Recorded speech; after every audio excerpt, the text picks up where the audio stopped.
এখানে আমার মোবাইল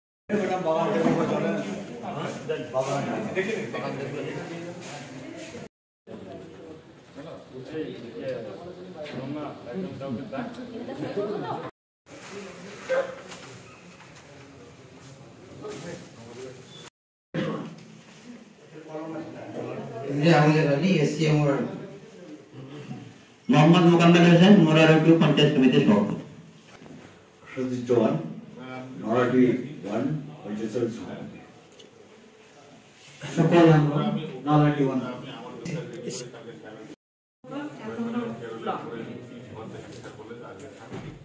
নীল মন্ডল শিডিউল পঞ্চায়েত সমিতি সভাপতি উড়িস ঘোষ জুনিয়র ইঞ্জিনিয়ার আটটাবুয়ে শিডিউল পঞ্চায়েত সমিতি সভাপতি বোলপুর শ্রীনিকেতন পঞ্চায়েত সমিতি বিজয় ঘোষ বোলপুর শ্রীনিকেতন পঞ্চায়েত সমিতির পূর্ত কার্যক্রম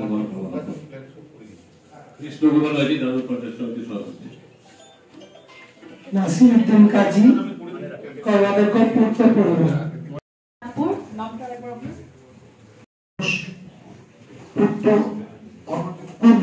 পঞ্চায়েত সমিতি অসীমা দেবর ফারাসি পঞ্চায়েত সমিতির সভাপতি। নমস্কার বুদ্ধদেব ধরম দোবাইপুর পঞ্চায়েত সমিতি সভাপতি সঞ্চালক আমি নাসিম আক্তার ডিআরএ বীরভূম জেলা আমি Poulami Sarkar Roy assistant district training coordinator Birbhum. সবাইকে নমস্কার, আমি সুবোধ পাল ট্রেনিং কোঅর্ডিনেটর পঞ্চায়েত ও গ্রাম উন্নয়ন দপ্তর বীরভূম জেলা। টেন্ডার গুলো হবে সবটাই কোটেশনের মধ্যে করবেন। এবার 1 লাখের উপর হয়ে গেলে যেটা টেন্ডার সিস্টেমের মধ্যে করতে হবে। আগে যেটা ছিল যে 5 লাখের বা তার বেশি হলে টেন্ডারে, আর একটা এস্টিমেট লাগে। এস্টিমেট থেকে হচ্ছে শিডিউল অফ কোয়ান্টিটি, মানে যে শিডিউলটা লাগবে সেই শিডিউলের মাধ্যমে কাজটা হবে। আইটেম রেটে হচ্ছে কি আপনার একটা হয়তো কোনো কাজ হবে, ধরুন একটা বিল্ডিং এর কাজ হবে, বিল্ডিং এর কোনো একটা কাজ হবে, তাতে বা রিনোভেশনের কাজ হবে বিল্ডিং এর, তাতে অনেকগুলো আইটেম বলা যে স্পেয়ার পার্টসের টেন্ডার হয়। এগুলো কি হচ্ছে একটা আইটেম মানে একটাই কাজ, ওই ক্ষেত্রে পুরো ওই সমস্ত আইটেম মিলে একটা কাজ না, মানে একটার জন্য একটাই। ধরুন কেউ তো ধরুন ও ইচ্ছা করলে ওটা মানে বলতেই পারে যে আমার এত অনেক দিন হয়ে গেছে, আমি এটা করতে পারবো না, কেউ বলতে পারে। একটা কোশ্চেন জিজ্ঞেস করি, ওই যে 7 ডেজ আর 14 ডেজ এর যে কথাটা, না এটা ব্যাপার নাই, মানে আমি যেদিন ওপেন করব, ওপেন করার মধ্যে যেদিন ওপেন করব সেদিন ছুটি হবে বললাম আর কি, সেখান থেকে 7 ডেজ এর যে 1 ফ্লোরের সেটা না না না মাঝে টেন্ডার পাবলিশ যে কোনো দিন করতে পারি, ছুটি দিনে করতে পারি, পাবলিশ ছুটি দিনে।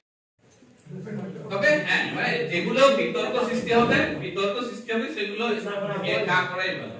আপনি রবিবার দিন পাবলিশ করে দিলেন, খুব এমার্জেন্সি কাজ আছে করে দিলেন, কিন্তু সব না করাই ভালো।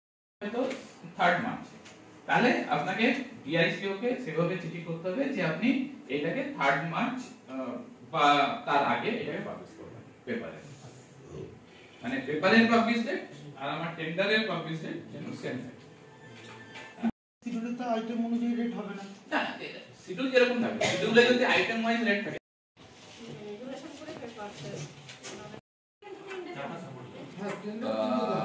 চারটে কোটেশন আপনাকে করতেই হবে। ধরুন আপনার একটা কোটেশন আপনি কল করেছেন 80,000 টাকা, 10,000 কোন কোটেশন নেবেন, কোটেশন নিলাম 10,000 টু 1 লাখ, 10,000 থেকে 1 লাখ হচ্ছে চারটে কোটেশন।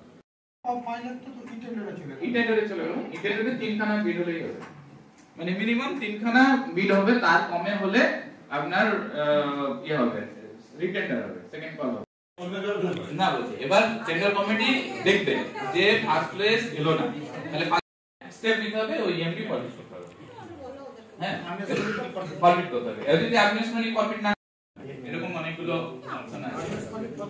এবার আর্নেস্ট মানি কিভাবে ফরফিট করবেন, তাহলে এই টেন্ডার সাইন করতে হবে।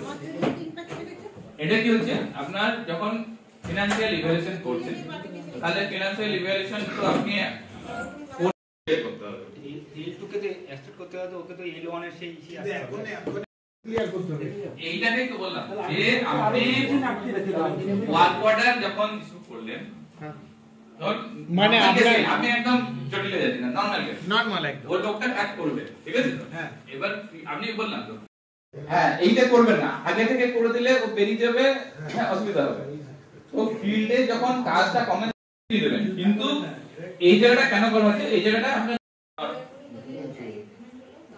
এগ্রিমেন্টটা তাহলে আগে করিয়ে দিতে হবে না অ্যাকসেপ্টেন্স দিয়ে এটাও ওটা হচ্ছে এটা যদি আপনার ধরুন ওকে ওয়ার্ক অর্ডার আপনি দিয়ে দিয়েছেন ও কাজ করলো না ঠিক আছে না মানে বিড সাবমিশন এন্ড হলো না তার আগে 10 জন পেরেছে না 20 জন পেরেছে না 3 জন পেরেছে আপনি তো জানেন না তাহলে আপনাকে জানা তার ইএমডি ফরম্যাট করতেই হবে সে ফিনান্সিয়াল ওপেন থাকুক আর আপনার টেকনিক্যাল ওপেন হোক আর না হোক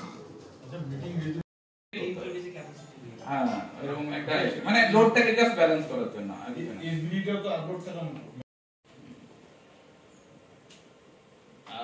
আর কিছু জানা আছে যে একটা স্কিম L1 শুরু করলো শুরু করে আপনার থাকার কথা, গ্রাম পঞ্চায়েতের মিটিং এ আপনার থাকার কথা।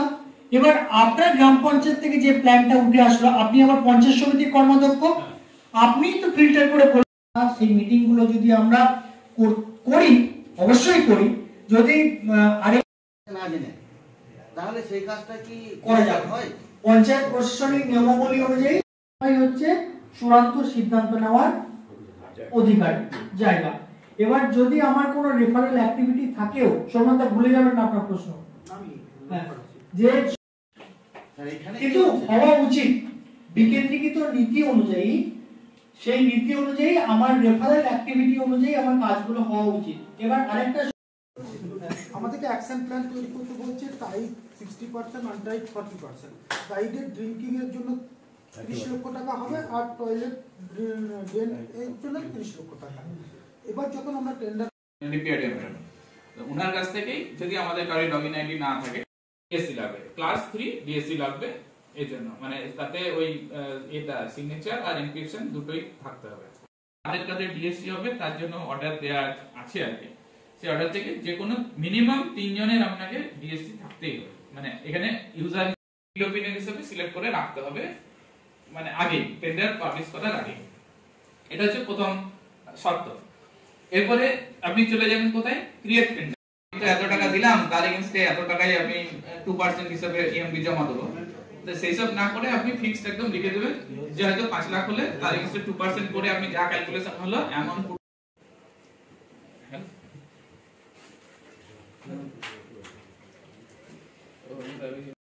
থাকতে পারে যে আমারটা কেন অবজেক্ট করেছেন, অ্যাকসেপ্ট করেছেন, বা ওরটা কেন অ্যাকসেপ্ট করলেন, ওটা রিজেক্ট হওয়ার কথা, দুটোই থাকতে পারে।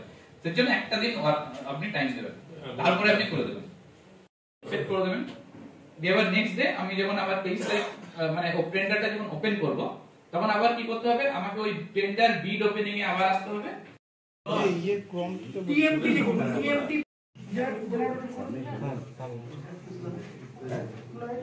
মোড়ের সামনে থেকে কে আসছে মোবাইল নাম্বার দেন নিচেটা সিলেক্ট করুন।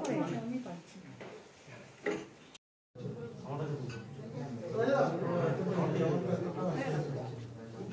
হচ্ছে